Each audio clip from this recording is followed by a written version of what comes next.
so congratulations. Thank you to the millennials here, to my two opponents, and to all of you who came out here this evening.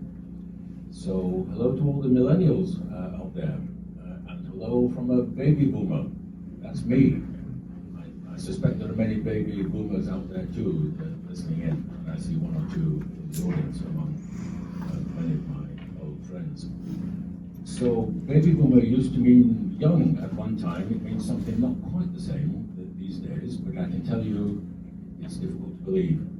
I was actually young once.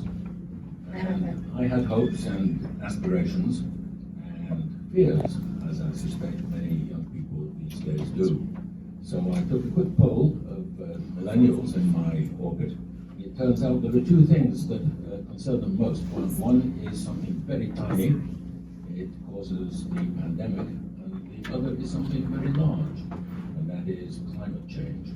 It's a very uncertain world that young people are coming into at this time, much more uncertain than when I was your age. So I look forward to your questions. Thank you. Thank you, Mr. Blankley. Mr. Fazio, in the alphabet, you're next. I am. Thank you, MVP, for hosting tonight's debate. Thank you to the volunteers who helped make it happen. My name is Ryan Fazio, and I am running to be your next state senator in order to create a positive change in our state government and a brighter future for everyone in our community. This district is my home. I grew up here. I've worked most of my career in renewable energy in Stamford. I volunteered in inner city schools for many years locally. I serve in the Greenwich town government on the RTM and on the First Selectman's Energy Efficiency Committee. So I feel like I know and I love this community. I know it to be the best place imaginable to build a life. But I also see that our state has been hurting for many years. We have sky-high unemployment and cost of living, rising crime, a hurting environment, and divisive politics, and an effort to take over more and more of our local prerogatives over zoning and schools. The voters of this district have the opportunity to send a message to the entire state in this election. They have the opportunity to say that we can do better. I believe that we can, and over the course of this debate, I hope to convince you of the same. Thank you. Thank you. And then last, with the G in the alphabet, Alexis Gavanter. Thank you, my voting power, Tony Turner, tonight's moderators, and the MVP team for organizing this candidate debate. This is an amazing turnout, and I am so happy to join you this evening. And hello to everybody joining us on Zoom. And thank you, Ryan and John. It is so nice to see you in person. So, voting is the foundation of our democracy, and an informed and engaged electorate is critical to the democratic process. Encouraging young voters to use their voices and the power of their vote to bring about positive change is key to seeing action on some of the most important issues facing us as a community, state, and nation. I am excited to hear what is on your minds and to let you get to know me and to share my ideas for Connecticut. How by focusing on public health and safety, prosperity, and progress, we can emerge from the pandemic even stronger. I am a business attorney, a gun violence prevention advocate, and a mom of 2 young boys. 5 seconds. Okay. I spent my life advocating for others by listening, bringing people together to find common ground to create positive change, and I will bring the same approach to the state Senate. Thank you. Okay, thank you. So let's begin now with our panel of millennial moderators with our first question coming from Susie Moore. Susie? Hello. Our first question is, it is likely that the next state legislature will continue to review passing statewide laws that override local control. Do you agree or disagree with this trend, and why? Okay, here all 3 candidates will be asked to answer that question. Once again, we'll begin alphabetical order. Mr. Blankley for 60 seconds. I disagree with that, and I think you will find that all of us disagree with that. I have lived in this district for longer than my 2 opponents have even been alive, so I am well aware of what this community wants. It does not want to have laws imposed on it and rules imposed on it from Hartford. It is very important that we recognize some of the need that they are talking about, which is the need for affordable housing. But there are ways to accomplish this without having a mandate from the state.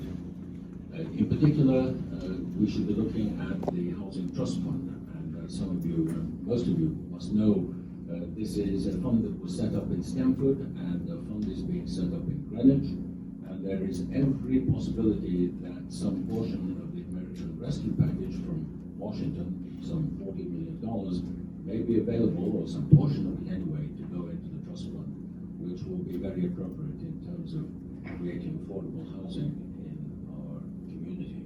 But what we don't want is any imposition of rules from Hartford. As I'm sure many of you know, my 5 seconds. daughter is in charge of planning and zoning in this town, and she stands full square against those potential impositions. Thank you, Mr. Fazio. John, you look and act a lot younger than you give yourself credit. So this was a major campaign issue last year, and I stood firmly against imposition of state control over local planning and zoning. And many Democrats in this county did the same. But when a bill came forward in the state Senate in order to overturn some local rights over planning and zoning, especially in dense areas, over accessory dwelling units and other matters, those same Senate Democrats voted in favor of reducing local rights over planning and zoning. And so it matters whether you have a consistent track record on this issue and whom you want to ally yourself with in Hartford. Just the other day, the mayor of Hartford, Connecticut, who has been one of the most vocal advocates for a state takeover of local planning and zoning rights, was down here to campaign for one of my opponents, Alexis. And so it does frighten me that if one of my two Democratic opponents were to win this race, while local control over planning and zoning is on the ballot, that the Democratic leadership in Hartford will be emboldened to push even further against local rights over planning and zoning and schools and other issues.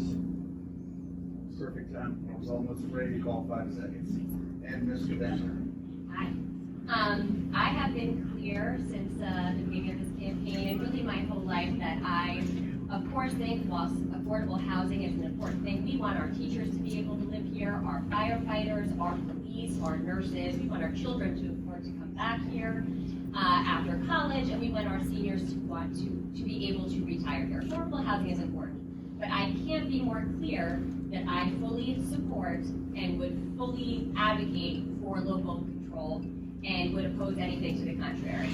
Now, I'm glad you brought up that Mayor Ronan came. I am honored that he came here in support of my campaign. He, as the mayor of Hartford, has been fighting a gun violence epidemic. I am a gun violence prevention leader. I'm the state chapter leader of Moms Demand Action, and I'm glad that he has seen that the work that we have done on a vast bipartisan basis again and again and again have kept our community safer, and that he is proud to endorse me. With that said, of course we don't agree on every issue.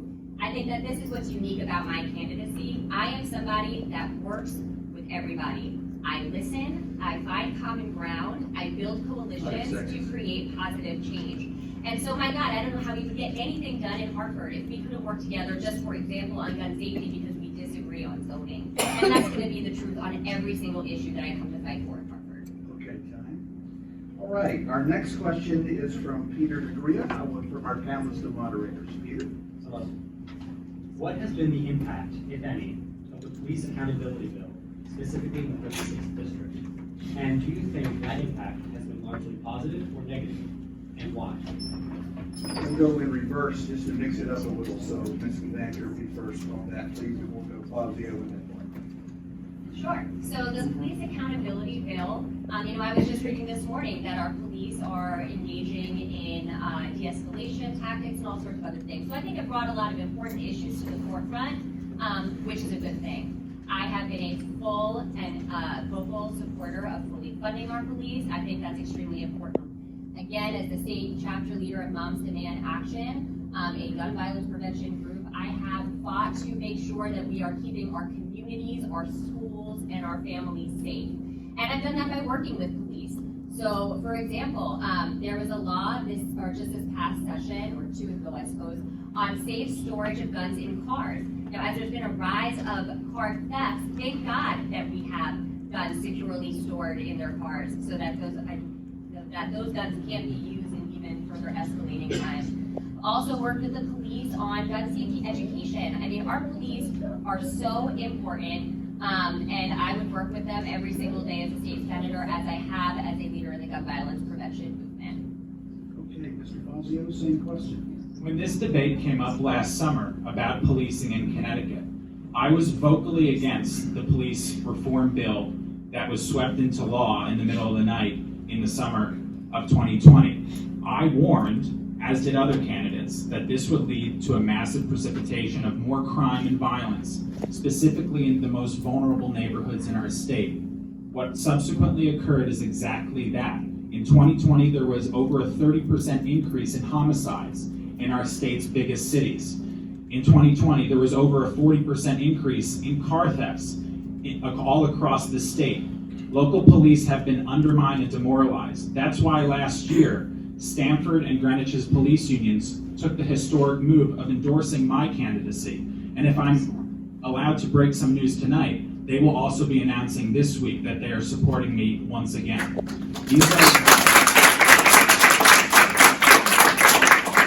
These are the exact people who risk their safety every day in order to keep illegal guns off the street, in order to prevent crime, in order to protect our most vulnerable citizens. I know them, they're good people, and we need to support them by repealing this awful bill as soon as possible. Yes. Okay, Mr. Blankley, same question, 60 seconds. The policeman's job is one of the hardest and most dangerous jobs there is. Just today, a police officer was killed outside the Pentagon. Not by a gun, but by stabbing. It is one of the most difficult jobs you can imagine. My great uncle was a policeman back home in the north of England, and I revered that man and the job he did. I want you to know that as a member of the BET, on which I served 2 terms, that is the Finance Board, I supported every police budget that came along, against, frankly, on one occasion, some Republicans who did not want to fund certain things that our police chief wanted to do. As far as accountability is concerned, it is in the law now, but I think it can be modified, and I think there's a way to do it without calling for total repeal. And that is to adopt the way that they've done it in Colorado, which is to say that employers will be liable for any infractions of civil rights that any police officer may inflict on anyone, but would exempt them, the police officers, from personal liability. I think this is a middle way to go. And incidentally, this is a way that I would tend to go with most policies as an independent. Ryan talks nicely about the 2 Democrats here. I'm still a registered Democrat, but I'm an independent person and will bring an independent point of view when elected to our state senate. Okay, thank you. This round, no, on the next round, yes, get through the question. I want to get a question from each of our panelists. Our next question is from Lexi Bacuzzi. I want to call her Alexis as well. I'll get it straight. Lexi, go ahead, please. So do you believe that our public school system is doing a great job, a fair job, or a poor job of educating the students in the 36, and why? And please include specific problems or successes you have seen locally. That's a great question. Education is obviously one of the most important things that we can provide as a state. You know, Connecticut has just ranked as having the 2nd best schools in the country. And I think that's not only important to create opportunity for our children, but it's also going to be, it's an economic imperative to make sure that we continue to attract young families and businesses who, of course, want to be near where the young families are coming. So education is critically important. I think that we are doing a great job here in Greenwich, although of course, you know, and not just in Greenwich, but in Stamford and New Canaan, but more can be done. I think we need to invest in our infrastructure, make sure that our buildings are safe, and also improve our air quality. I was just reading today about issues potentially with some of the air quality in our building. So of course, there's always more we can do. We need to be supporting our teachers and our students as we continue to navigate this pandemic. You know, it's been really difficult, and I'm just really proud of the fact that our schools have mostly remained open. You know, that's a big deal, and so I think that we're doing a great job, and we need to just continue to do so and improve and invest more where we can. Fazio, same question. I think that our schools do a very good job in this district. I think generally in Connecticut, the schools are good, but they should be great. In fact, they should be the best in the entire country, especially for all the money and resources that we pour into our schools. Connecticut spends the second most per capita per pupil of any state in the country on public education. Yet our test scores are slightly above average if you look at the nation's report card. I've spent most of my adult life advocating for education reform. I've spent 7 years tutoring in inner city schools in the Bronx. I'm a product of the public schools here in Greenwich. So I care a lot about this issue, and I think it's the ticket to upward mobility. So we need to have high standards across the board. We need to have high quality school choice for kids in failing schools. We need to support high quality alternative forms of education, including the Stamford Charter School for Excellence in Western Stamford, which has been undermined repeatedly by the State Board of Education. We need to reduce state mandates over local school districts. We need to have a high degree of ambition about the quality of education we provide to all kids in Connecticut. Okay, Mr. Blankley? One of the reasons that we chose Greenwich when we came to this country almost 40 years ago was because of the quality of schools, private schools and public schools in this district. My children were all educated here in a combination of the public and private schools, and my grandchildren, or two of them anyway, are now in one of the schools in North Miami, where I may say there was a recent failure which is an indictment of some of the infrastructure issues with regard to schools. But when it comes to particular buildings, I want to take credit for something, and that is, while again on the BET, I walked the talk. I was always supportive of school budgets, and was always supportive, actually, of more spending on the schools than was often allowed by the BET. In particular, I don't know how many of you millennials from this town enjoyed the new auditorium at the high school, the musical instructional space at the auditorium. Two people were credited by the chair of the Board of Ed when the auditorium was open. One was the first selectman at the time, and the other was me, for certain political force that I applied at that time to get the appropriation done. So I walked the talk when it comes to education. Okay, thank you, Mr. Blankley. We're going to move into a little different phase next, and that is on our next round of questions. Not only will we have 60 seconds to answer the question, but any of your opponents may also rebut your answer, and then that candidate will be given an opportunity to respond to your rebuttal. So now that we've got a few questions under our belt the standard way, we're going to open it up for the rebuttal. And with that, our next question comes from Susie Moore. The Greenwich Planning and Zoning Committee has decided not to allow the sale of cannabis. What are your thoughts on this? Who wants that one first? I'll take it, go on. Okay. Why not? I have been in favor of the legalization of recreational marijuana, not because I'm not aware of potential physical harm that come from the use of this particular product, but because it is already out there. People use it already, and therefore, from the state's point of view, if we can regulate it, regulate the quality of it, regulate the distribution of it, and take taxes on it, then it seemed to me that on balance, that was the way to go. Now, if any particular municipality does not want to go there, then I have to respect their point of view. I personally would not oppose there being an outlet for this in our town. But let's face it, anybody who wants it can move elsewhere. Anybody in our state before the legalization could pop over the border to Massachusetts and get it there. So we have to face the reality of this particular product. Thank you. Mr. Fazio?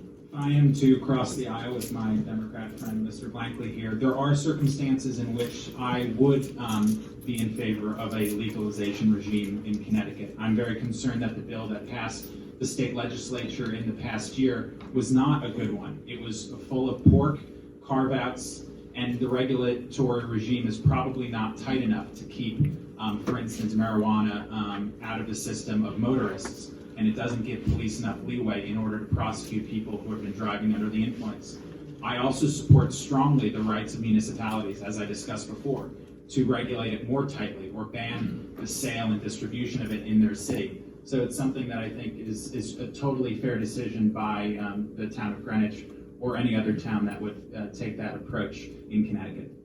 Okay. I have to agree. I know this is very unpopular, but I do have concerns about the legalization of marijuana. I think it's absolutely fair to say if it's regulated, that we're getting safer product. You know, there's a lot of concern about kids getting access to marijuana that then is laced with fentanyl.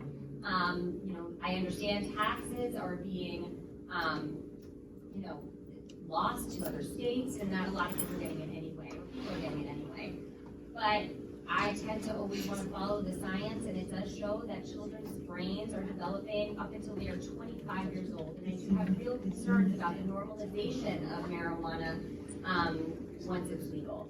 It is legal, that's where we're at. As I said before, I believe in local control, and so I support the town of Greenwich in regulating those concerns. And I think that, to Ryan's point, I'm also very concerned about driving under the influence. And, you know, the police have said that they're gonna have a really hard time, you know, being able to tell, to detect whether or not somebody's under the influence, in which case it also makes it harder to prosecute them. First and foremost, I think that we need to keep our community safe. You know, that's my platform. You know, public safety and health, prosperity and progress, and marijuana, and you know, obviously there's an element of prosperity there as well. But to me, the balance goes towards safety. Okay, is there anyone that would like to rebut on this one? If so, you have 60 seconds, and the candidate that you would be speaking to in a rebuttal has 60 seconds to answer your rebuttal. I'm not sure that they're rebuttals, but I will speak to points made by each of my opponents. Okay, 60 seconds, Mr. Blankley. First of all, on the imperfections of the bill, every bill that gets passed in any state at any time and at the federal level always has imperfections. There is one little known aspect of this most recent bill that people have not paid a lot of attention to, and that is the severe restriction on cigarette smoking. Now, you may think it's a bad thing to smoke cigarettes, and I happen to agree with that. At one time I did so, and I discovered that it was really bad for you. At one time I did smoke cannabis as a student. Did you inhale, Mr. Blankley? I certainly did. Didn't do anything for me. So we must pay attention to other aspects of bills that get passed. That's one point. And the other point about the dangers of being impaired while driving, of course, I mean, that applies to alcohol as well. I do believe that there are 57 now trained officers in the state, and more on the way, trained to recognize when someone is impaired from smoking marijuana. It's very different from the way that one detects alcohol. But trained officers are trained to do this. So this entitles Mr. Fazio and Mr. Gavanter both 60 seconds each. I'll let Mr. Blankley's testimonial and confessional stand on its own.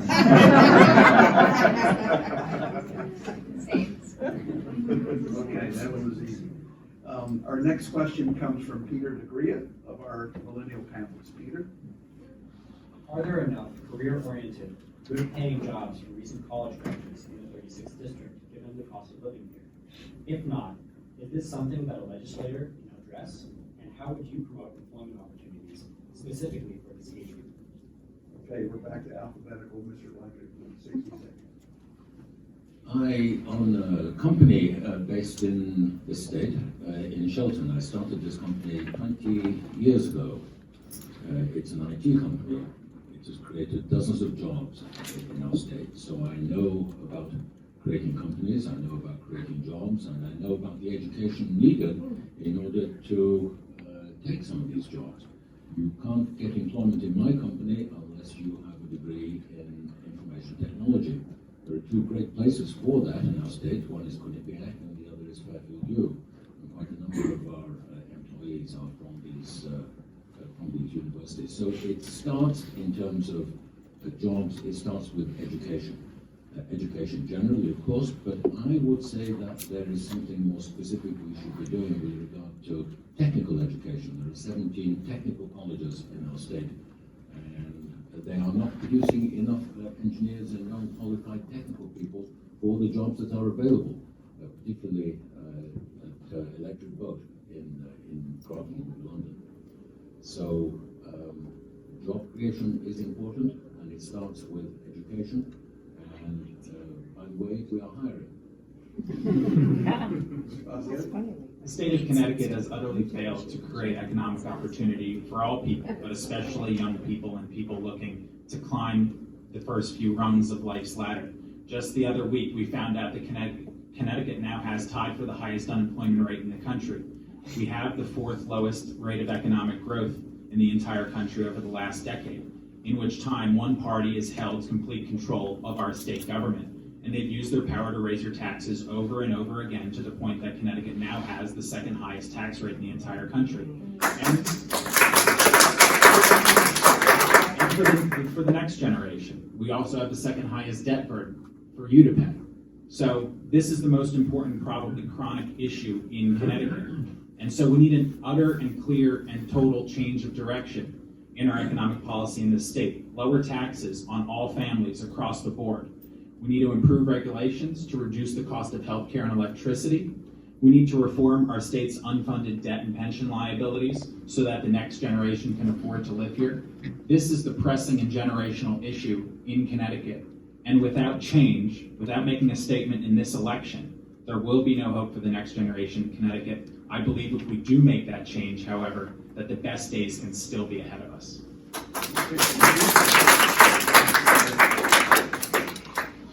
So I agree with Ryan's assessment. I just think it's a bit outdated. Just recently, CNBC moved up Connecticut as one of the best states to do business from number 35 to number 25.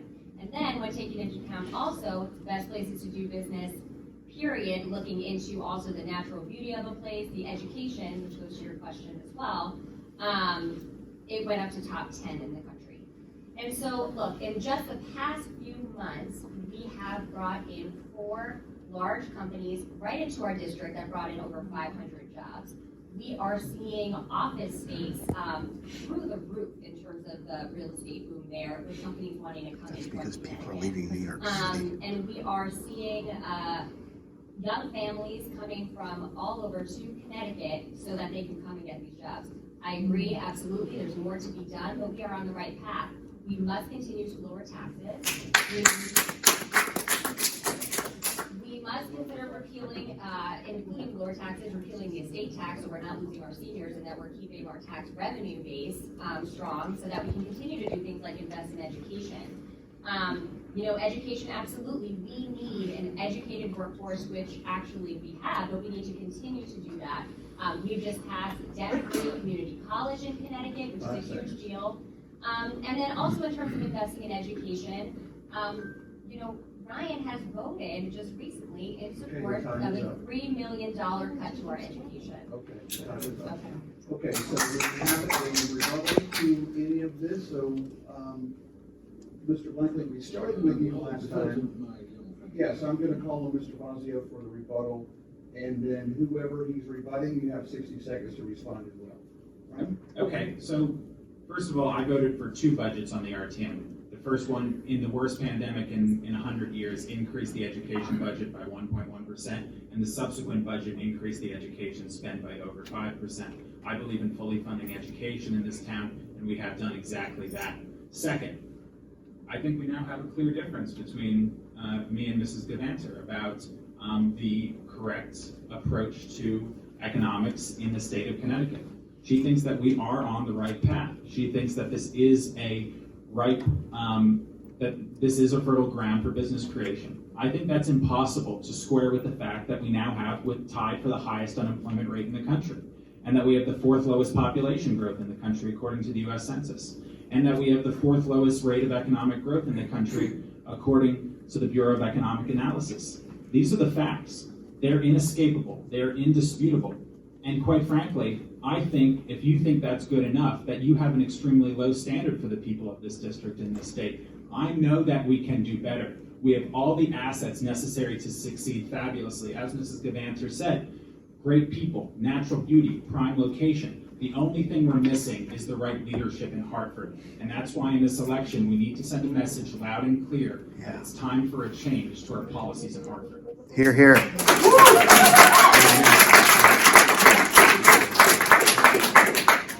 Mr. Lander, do you want to answer that rebuttal?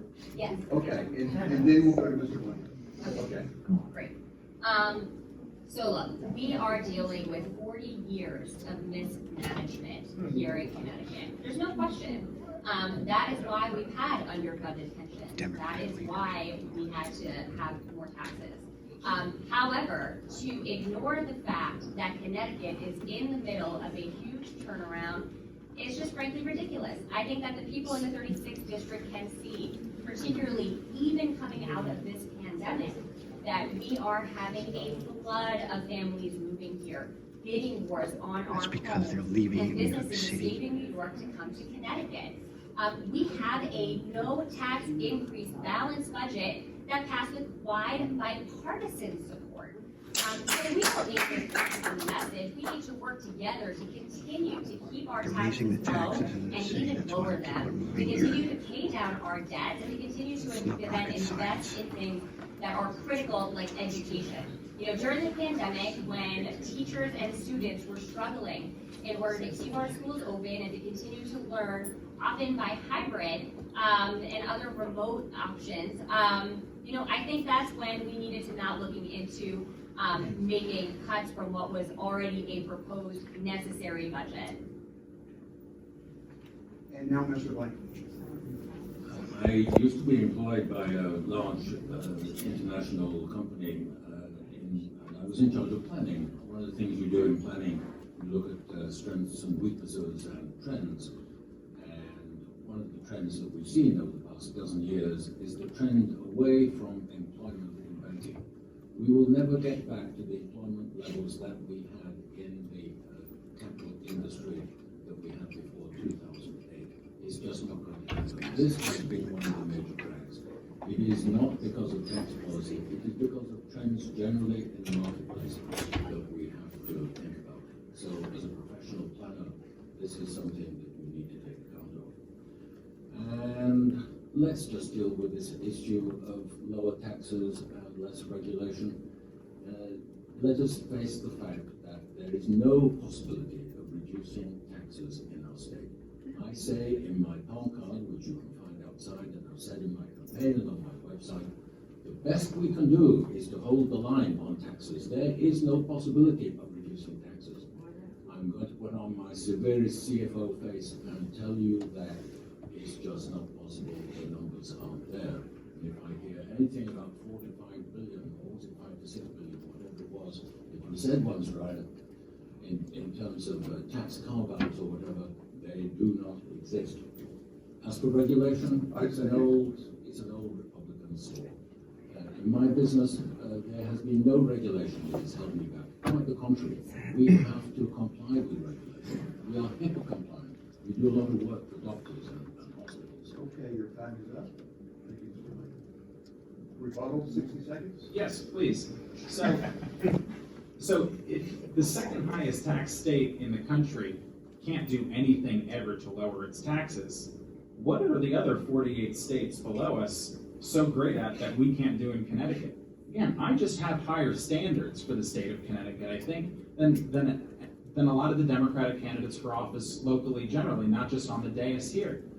And I just do not believe the marketing or the spin that's coming out of Hartford that we're hearing tonight about Connecticut being on the right path economically. It hasn't been for a long time. It still isn't on the right path. When I go up and down the business districts in Greenwich and elsewhere and talk to the small businesses, what they're telling me is it's impossible to hire people, even though we have the highest unemployment rate in the country. The cost of doing business is getting higher, that people who normally were their customers are moving out of the state, that demand is a major problem. Healthcare prices are going up and up. The cost of electricity is going up and up. This is not right.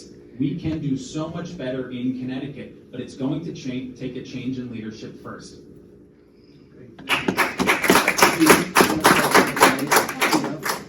We do have it, okay. So now we're going to move to the second section of our debate, which is taking questions from both our Zoom audience as well as those of you in the room that have completed an index card and passed it over to the side. Who has the question? Susie, is that you? Okay, take it away. All right. So our first question is, what measures do you plan to implement to promote sustainability in our district? Okay, Ms. Gavanter, let's start with you and go the opposite direction. Sure. So I think there's a number of measures that we need to be looking at. Sustainability and protecting our environment is critically important as we, continue to move to the next generation, and particularly as climate change is facing us. So the governor has looked into something called TCI, the Transportation Climate Initiative. I think that's really interesting because it's working together with other states to consider how to combat climate change, and that's something that may or may not increase the gas price by 5 cents, but again, I think there's a lot of ways to be looking at that. Right now, there's no legislation, so that's something that you can kind of get in early to craft to be fair from a pricing perspective.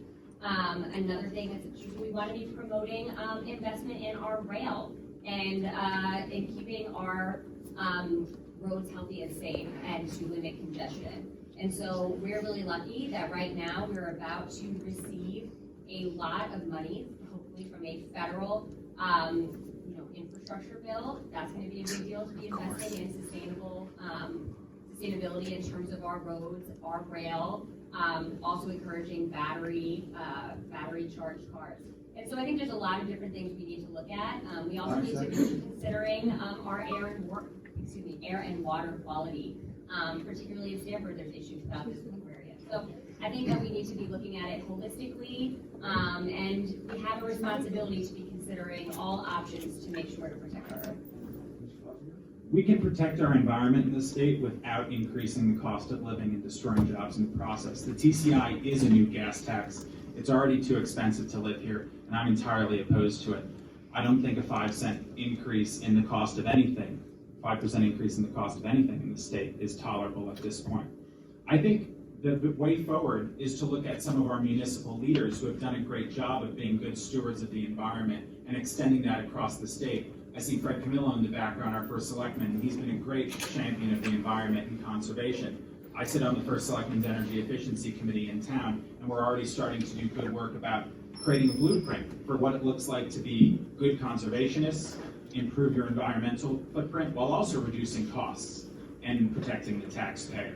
So things like that town hall that the town of Greenwich has already started to do before this energy committee was implemented, which is change all light bulbs to LED. That's significantly decreased the cost of electricity and also the cost of electricity and the environmental footprint of the town. I think we should also enable electric vehicles to be sold directly from the manufacturer to consumers. More competition, that's something that has bipartisan support. So I'll be a pro-environment, pro-compromise. I think there's a better way forward than more costs on consumers. Okay, Mr. Blankley. Let's start on this. You should know that 40 years ago, I started a small company and a large company that I worked for. We looked at every kind of energy source other than the oil and gas. We looked at wind, we looked at geothermal, we looked at wave and solar. And we started a solar company that became the largest solar company in Europe. When it comes to issues of sustainability, I walk the talk. I have been there and I have done that and I have succeeded, and I'm very proud of that. And that is the kind of thing that we should continue to be looking at in terms of innovation. Now we're going to be looking at wind power off the coast, further up in Connecticut, and there's a new wave power initiative off the Orkneys that I saw recently. So there is scope, very great field scope for new kinds of sustainable development. But I want to talk about a major infrastructure project that I've been talking about that will reduce congestion and reduce pollution. And that is taking so much of the freight that is on our roads off the roads and take it by ship. It involves port development, Bridgeport, New London, Rhode Island, Massachusetts, all those trucks that come through our state, bringing goods from New Jersey up through the state. I intend to have them taken by sea. I can talk about this more later. Is there a rebuttal to any of the answers so far? Ms. Gavanter. I just want to reiterate that I think that climate change is an existential crisis and that it's irresponsible not to look at all options, including working with other states and thinking about big ideas to combat it. I think that this is a once in a generation type of issue that we need to be open-minded and creative and thinking about working together to find the solutions to that problem. That has earned Mr. Blankley and Mr. Fazio 60 seconds each if they desire. Mr. Blankley. This is one of the ways in which an independent senator will be able to make a difference. I agree with some parts of what Ms. Gavanter says. I agree with some parts of what Mr. Fazio says. But let me talk about something that I disagree with him on, and that is the Transportation Climate Initiative. I started this evening in my 1-minute introduction by talking about the things that are important to millennials. It is the state of the world, what we have been doing in our generation to the world. It is outrageous. We have now the opportunity through the TCI to act in conjunction with other states. And this is a situation where we do need to act cooperatively with other states. And I agree with Ms. Gavanter on this point. It is a regional matter. 5 cents is nothing. The price of gas fluctuates by $1 over the past year. We would never see the 5 cents, but we will see the reduction in carbon, and we will, through that means, improve our climate. What other states would we be collaborating with in the TCI? All but one state has pulled out of it already, so it's not a regional solution. It's just a tax imposition on the middle class in Connecticut. Listen, the way to actually solve climate change is through rapid technological development and improvement. And I'm very glad to see that in recent decades we've seen the cost of generating solar and wind fall precipitously, improvements in battery technology, improvements in electric vehicle technology. I think we have to embrace those. But I also think we have to be very careful at examining what the cost on the middle class and the working class will be. I think it's very important upon all of us to consider the plight of the people who are the least fortunate.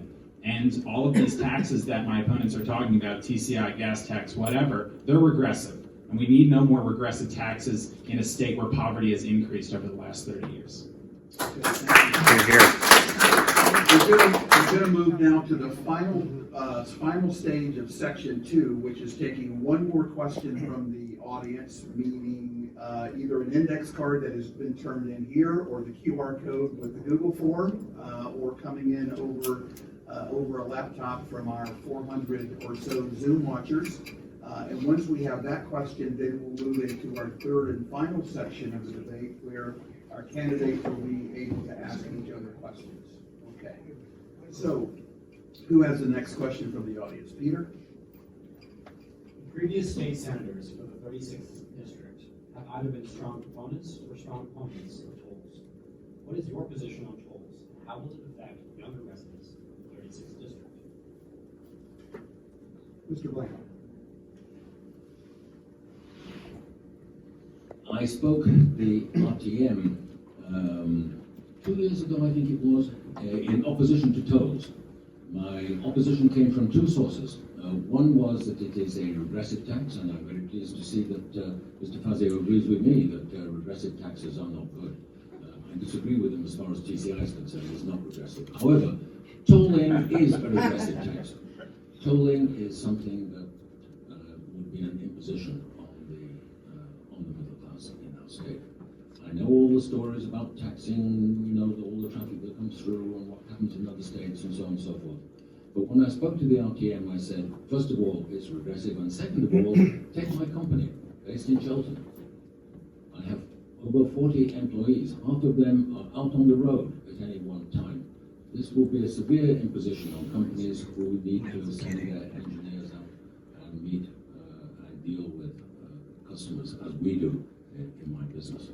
So I have been opposed to tolls. I think, however, I can accept the tolls that are, not the tolls, but the imposition now on trucks going through our state, though I believe there are still some legal impediments with that. But I come back to my infrastructure plan, which will be to take trucks off the roads entirely and take the whole thing off and into ships so the trade goes by sea.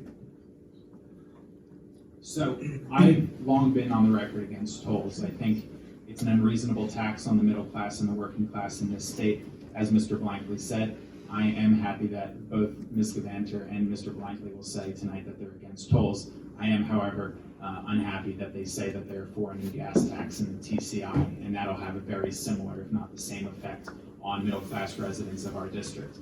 In this state, we do not have a spending problem in our revenue problem in our transportation fund. We have a spending problem. According to the National Association of State Budget Offices, we spend the most per capita on transportation of any state in the continental U.S. The problem is that we spend it so inefficiently and that we spend it on projects that look better for politicians than they do to help regular residents in our state. Exactly. So while we've spent billions and billions of dollars on upstate projects that are subsidized into their operating costs tens of millions of dollars a year, in the case of the Hartford rail line, it actually equates to over $140 for every single ride in taxpayer subsidy. It's insane.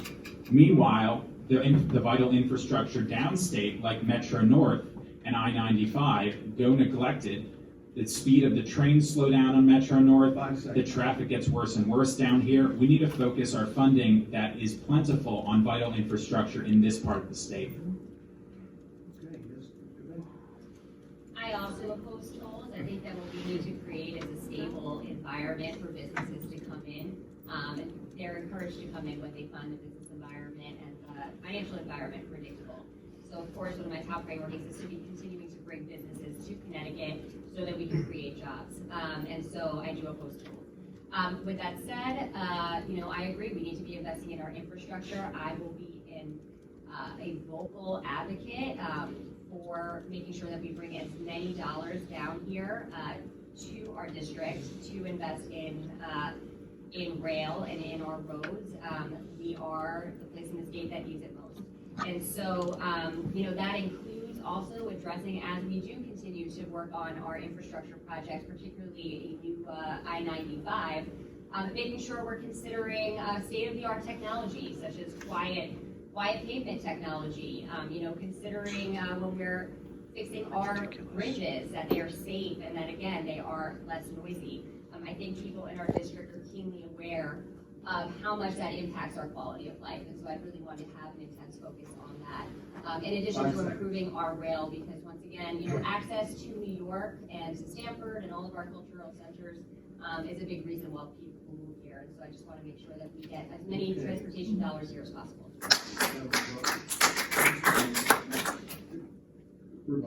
Okay.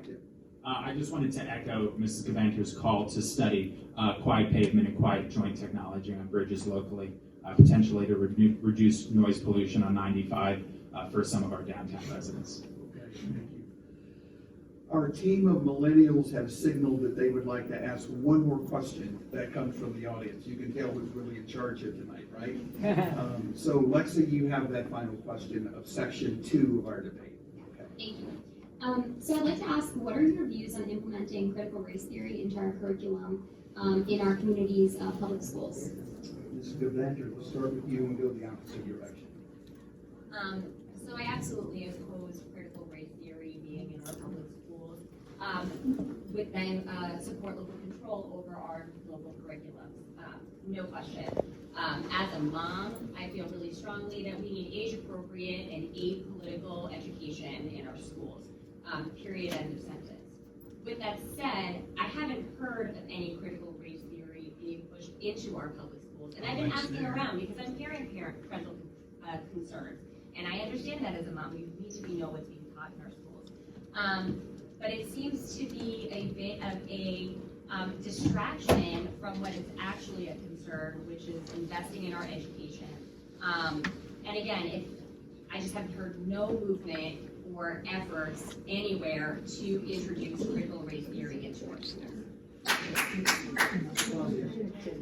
I oppose critical race theory in our schools, absolutely. I think it's a neo-Marxist piece of propaganda. I think that there's a twofold question in this debate.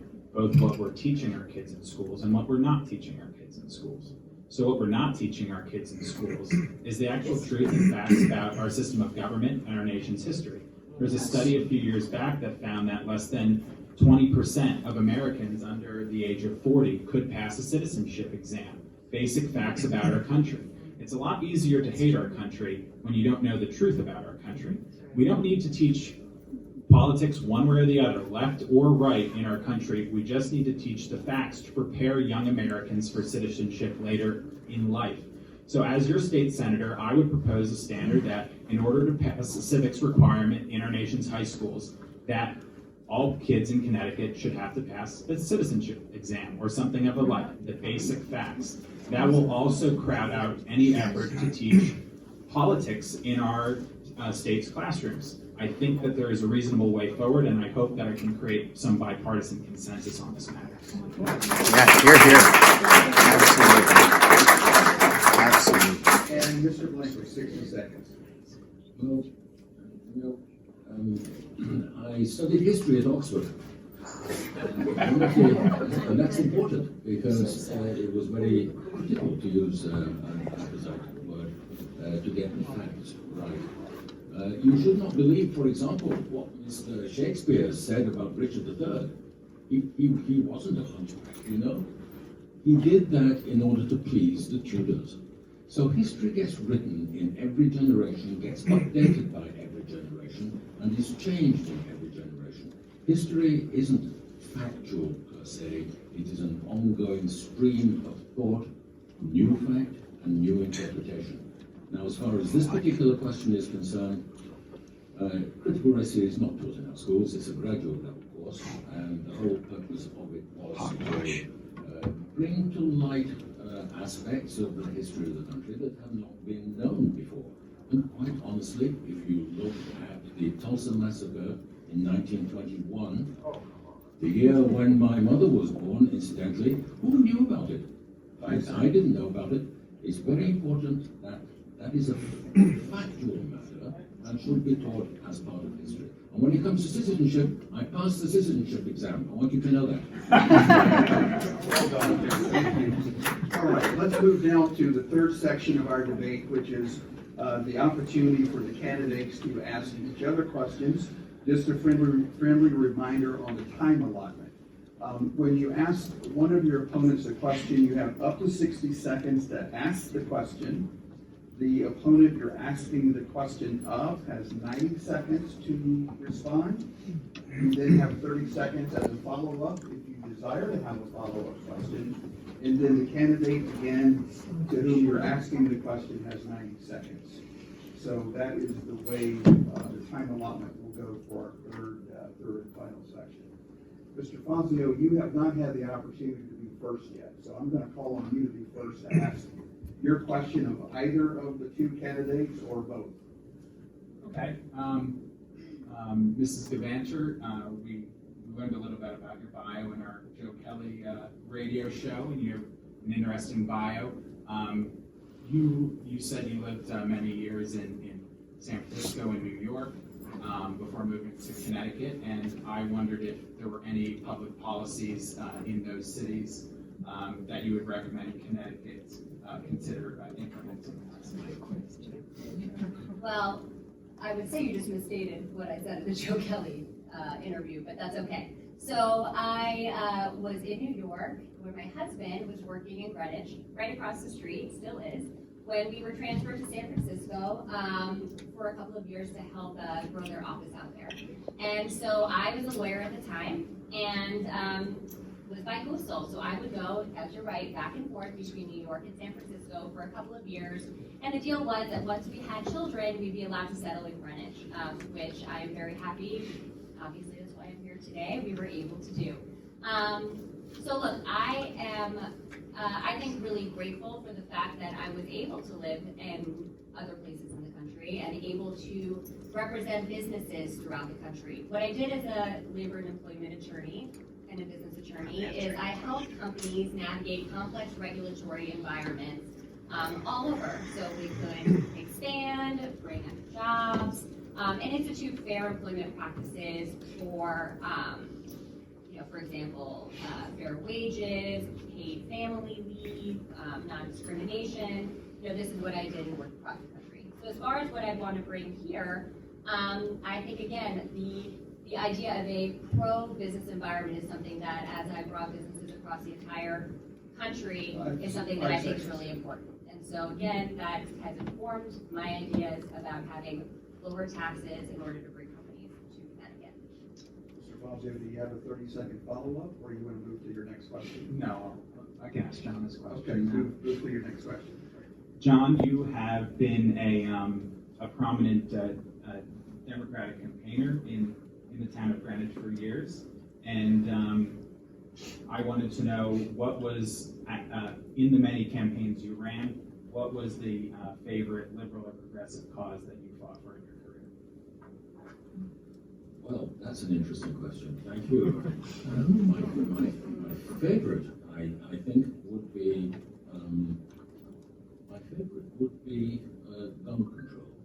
Actually, this started way back in the 1990s. There was a terrible massacre of school children, a place called Blankley in Scotland, which happens to be just around the corner from where half of me, my mother, comes from. When something like that happens very close to you, then you become very, very aware of the matter. Then we had Newtown, and then many gun incidents in our country. When I came here, America is such a wonderful place, but there is one aspect of it that was always troubling, and that was the matter of gun control. So from the beginning, I have advocated for better means of making sure that guns are kept out of the hands of people who should not have them. I spoke to our last governor 2 or 3 years ago, and at that time, I think the number was something like 2,000 gun permits had been refused. He said he had no way of judging how many people have been saved as a result of that, but he just knew in his heart, and everybody, I think, would agree and hope and agree with that, that lives were probably saved as a result of the laws that were put in place after Newtown. So it is a progressive issue, and it's one that I have thought about and advocated for in all the campaigns that I have run, actually, in the past 10 years. Hey, thank you. Alexis, would you like to ask your questions now of either of your opponents? Sure. John, what would be your top priority in the state senate? Number one is the infrastructure investment that I spoke about before. There are a couple of aspects to this. I've had a business career, as you all know, and I'm portraying myself as a businessman who wants to go to Hartford and introduce some proper business thinking up there. But it's also been a successful business career at the top level in major corporations, handling major projects, $100+ million projects, and understanding those projects, how they are analyzing and so forth, is going to be a key component of handling the billions, possibly, of infrastructure dollars that are going to come into our state. So a state senator needs to understand that whole business, needs to understand how money gets spent, and I would make that certainly a priority. But above all, it would be to direct some of those dollars to port development, so that, and some of you have heard this before, so-called roll-on, roll-off vessels are ships that trucks can go onto, containers can go onto at one port, they'll be transported by sea and will be offloaded at another port. The impact on I-95 and I-84 will be stupendous in terms of taking trucks off the road. It will reduce congestion, a major drag on our state's economy, and it will reduce pollution. So that will be my main priority. Thank you for the question. And you have another question? Sure.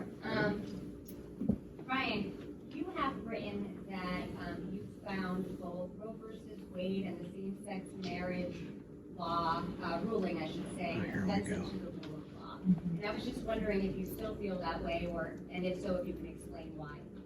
So the quote is taken out of context from a 2000 word essay I wrote on Federalist number 74, which is Alexander Hamilton's essay on judicial independence.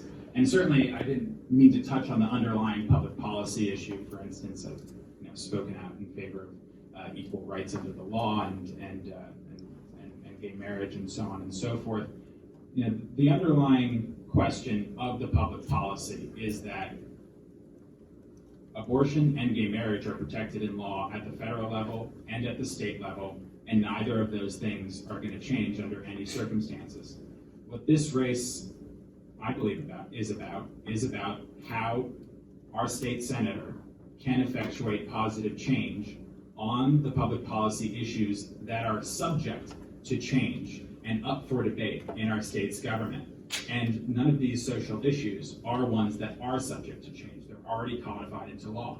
So we have to ask ourselves in this debate, how are we going to make it easier to raise a family in the state? How are we going to increase healthcare access? How are we going to reduce the cost of living? How are we going to improve our schools? These are all the subjects that are up for debate. And I think engaging in national debates or other areas where all public policy really is settled in Connecticut is probably not productive.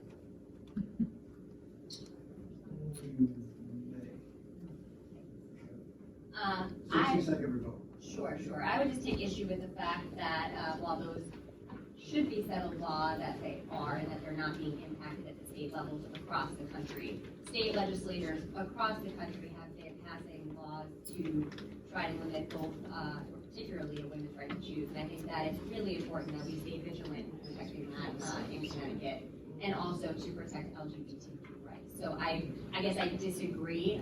While the Supreme Court has ruled that way, as we all know, the Supreme Court is changing, and I don't find this to be an issue of nationalization. I think that this is very much coming down to the states, as we're seeing across the country.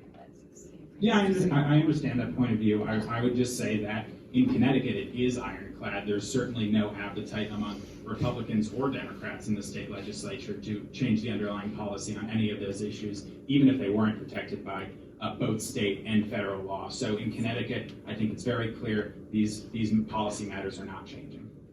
Okay, and now Mr. Blankley, you have the opportunity to ask questions of your own. And after we have answers and any rebuttal, then we'll move right into our 2-minute closing remarks by all the candidates. So my first question is for Mr. Fazio. Mr. Fazio, in order to succeed in your campaign pledge to balance the budget, get unfunded pension costs in line, and do so while lowering taxes, you have to know budgeting. I've managed budgets many times the size of the budget of the state of Connecticut. I provided a comprehensive pension plan restructuring when I was candidate to state treasurer. I managed the budget for my company in Shelton. Can you tell us your specific experience in budgeting and how you will bring the skill to achieving your promises? Absolutely, John. So I dealt most of my career in very, very low margin, large volume commodities businesses. Energy, agriculture, shipping. We'd have to price multi-million-dollar projects and execute multi-million-dollar projects every day, really. And the margin was so low on these transactions that if you did not budget the costs, the financial costs, the logistical costs, the physical risk, that you would lose your shirt. It was not a matter of losing a little or gaining a little. It was a matter of winning a little or losing a whole lot. And so I've done these multi-million-dollar projects, across the last decade, whether it was corporate transactions or shipping transactions or energy or agriculture. So I am confident in my financial and budgeting background. And as to the specific state questions, just like in private business, you're never going to solve these budgetary questions unless you know the specifics, unless you know the facts cold. And I believe that I have good exposure to the state's budget questions. I know how we could deliver an income tax cut across the board by finding tax expenditures to eliminate to help finance it, as well as finding waste in the state budget, reducing debt finance spending, and doing reforms that could be legally upheld in court to our existing obligations on the state level in order to help get our budget into balance. I'm very confident about my ability on all these fronts. Mr. Blankley, do you desire a 30-second follow-up? I do indeed. Mr. Fazio, I'll give you a challenge. Before our next debate, if you can come up with at least $1 billion in terms of the tax carve-outs that you talk about at the state level, which would finance in some way your taxes, then I could do it now. Yeah. Yes.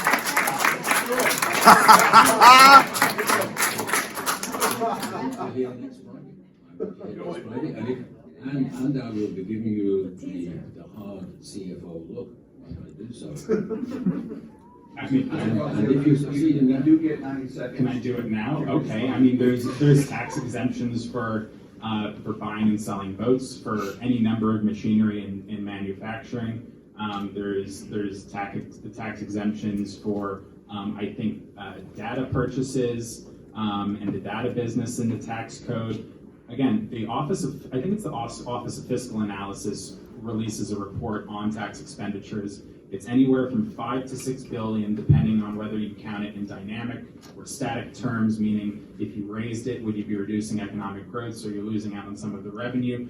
And my plan basically for financing an across-the-board, fair, progressive income tax cut would be for people to get around the table, look at this report, and prioritize the tax expenditures and carve-outs, which are the least productive for our state's economy, and everyone to agree, and that's the way I think you deliver a pro-growth, pro-middle-class income tax reform for everyone.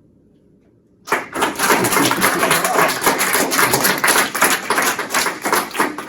I get 30 seconds on that? You do not. Now get your second question to ask Ms. Gavanter. We'll pick it up on Friday. So this question is for Mr. Gavanter. So in your Time profile, you said, we want this to be a multi-generational community where our teachers can live, where our police can live, where our nurses can live. There are over 2,000 teachers who work in our district and almost 500 police officers, very few of whom, in either case, live in the district. Can you tell me what you mean by that, given that they cannot afford to live here on salaries that are far from allowing them to afford a typical house in Greenwich? You have 90 seconds. Sure. I mean, I think this touches on exactly what we were talking about earlier. I think that having our local government continue to work on these creative solutions to create more affordable housing, and that's housing at, a bunch of different price points, is critically important. And I think that they're making a lot of great headway. We talked about the Housing Trust Fund. We've talked about there's something like Greenwich Connections, New Canaan doing something similar. So I think that we need to be really encouraging this. And I think that we need also, the state senators in Hartford need to be champions for helping them to continue to fund these creative solutions. So it's a mix of local control, but then also support where necessary, because it is really important to have our teachers here, to have our firefighters here, our police, to have them continue to invest in our local businesses, to be shopping here, to be part of the fabric of our community. I think that that's a value that we all share and that we can all agree on here. And that's something I would be really focused on. You want 30 seconds as a follow-up? Aspiration is one thing, executing is another. I hear no way from what you just said that what you aspire to can be achieved. I think we're achieving it right here in Greenwich right now. And I think as your daughter is on the Planning and Zoning Commission, I'm hearing so many exciting ideas coming out of there to create more affordable housing while maintaining our architectural integrity. And so I want to continue to be brainstorming, working together to continue on that path. It's not happening at the scale that would be required to enable teachers, policemen, nurses to work in our town, on property in our town.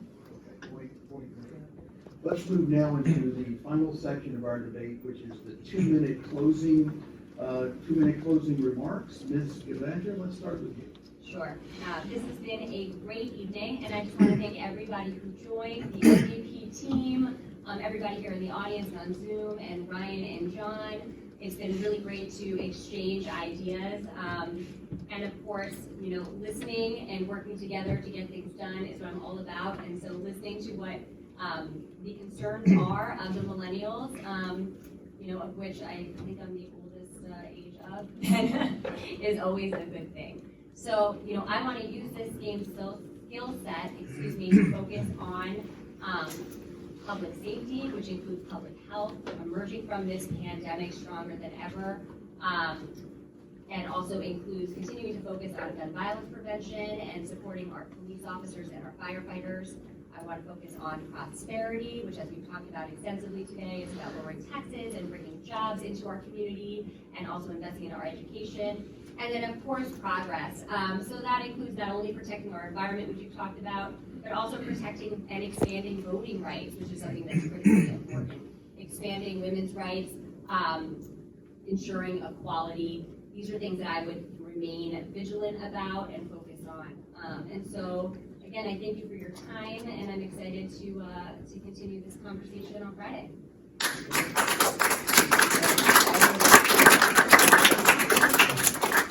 Thank you to MVP for hosting tonight's debate. Thank you to my fellow millennial Alexis and my fellow millennial at heart, John, for their interesting discussion with us tonight. The eyes of Connecticut voters are on Greenwich, Stamford, and New Canaan for the next 2 weeks. They're on us to render a verdict as to whether the status quo is acceptable in our state or whether we can do better. Is it acceptable that Connecticut now has, tied for the highest unemployment rate in the country, the second highest taxes, and the second highest debt burden to boot? Is it acceptable that our homicide rate rose over 30% last year and car thefts rose over 40% in 2020?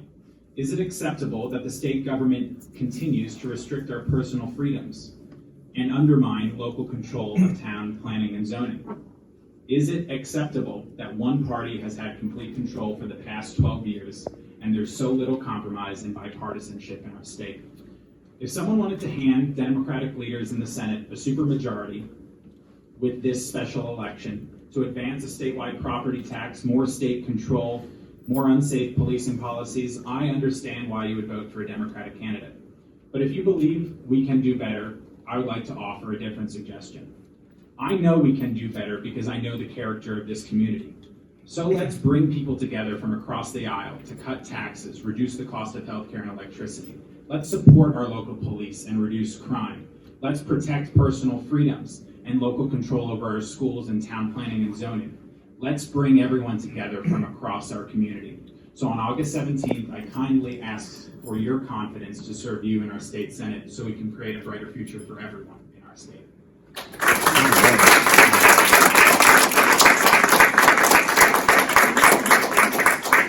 And Mr. Blankley, 2 minutes. I love the aspiration that I hear from my two opponents. I do aspire to better education, proper policing, climate control, and all the other issues that you advocate for. However, what we need to concentrate on is economic growth in our state. If you talk about unfunded pension liabilities, if you talk about the huge debt overhang as you have, Ryan, it is something that cannot be solved overnight.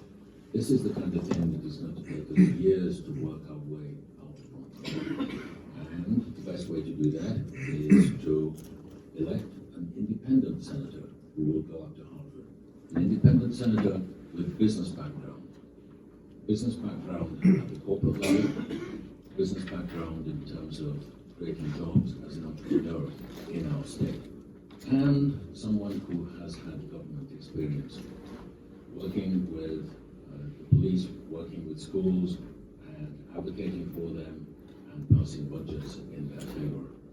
It is most important to think about my main project, my main priority, which will solve so many of our issues. People don't go around on a daily basis thinking, oh my goodness, we have all this unfunded pension liability. Nobody thinks about that on a daily basis, but everybody thinks about the congestion on the roads. Everybody thinks about pollution. These are things that are in our face. These are things that we can do something about. And I ask for your vote so that I can go to Hartford and do something about it. Thank you.